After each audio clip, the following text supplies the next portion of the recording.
पटना में भारतीय जनता पार्टी के कार्यालय में पंडित दीनदयाल उपाध्याय की जयंती मनाई गई और इस अवसर पर उप मुख्यमंत्री विजय सिन्हा, बीजेपी प्रदेश अध्यक्ष दिलीप जायसवाल मौजूद रहे।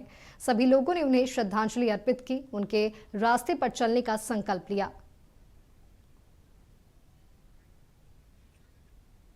जयंती पर भारतीय जनता पार्टी कार्यालय में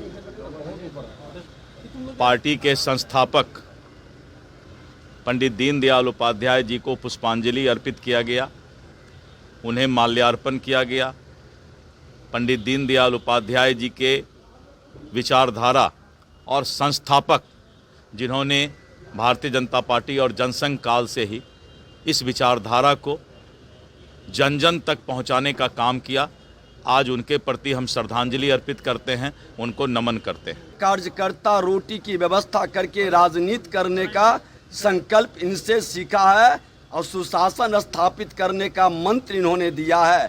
इनके चरणों में, इनके जयंती पर हम सच्ची श्रद्धांजलि अर्पित